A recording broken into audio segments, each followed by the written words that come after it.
about the threat of these sanctions for several weeks now. Yes, but the threat of the sanctions and imposing the sanctions and seeing the effect of the sanctions are two different things.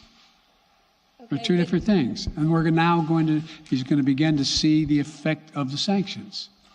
And what will that do? How will that change his mindset here, given he's because attacking it will so Ukraine weaken his country that he'll have to make a very, very difficult choice as to whether to continue to move toward being a second-rate power or, in fact, respond.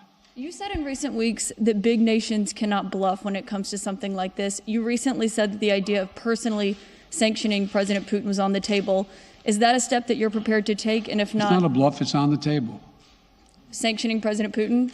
Yes. Why not sanction him today, sir? Mr. President? Why not sanction him today, sir?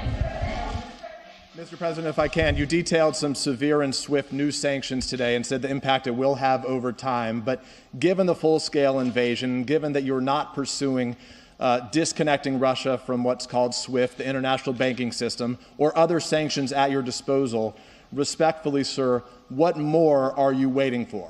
Specifically, with the sanctions we've imposed exceed SWIFT. The sanctions we imposed exceed anything that's ever been done. The sanctions we imposed have generated 2/3 of the world joining us. They are profound sanctions. Let's have a conversation in another month or so to see if they're working. Yes. Can I ask you about Zelensky? Sir, you spoke to Vladimir Zelensky yesterday, sir. What's the risk that we are watching the beginning of another Cold War, and is there now a complete rupture in U.S. and Russian relations? There is a complete rupture right now in U.S.-Russian relations if they continue on this path that they're on. And in terms of a Cold War, that depends. You have the vast majority of the rest of the world in total opposition to what he's doing, from Asia to South America to Europe to around the world. And so it's going to be a cold day for Russia. The idea, you don't see a whole lot of people coming to his defense.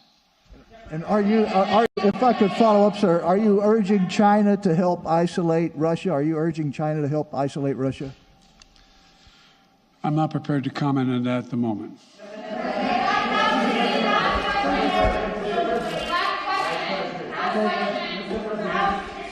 Presenting B News app, available on Google Play and App Store. Download it now.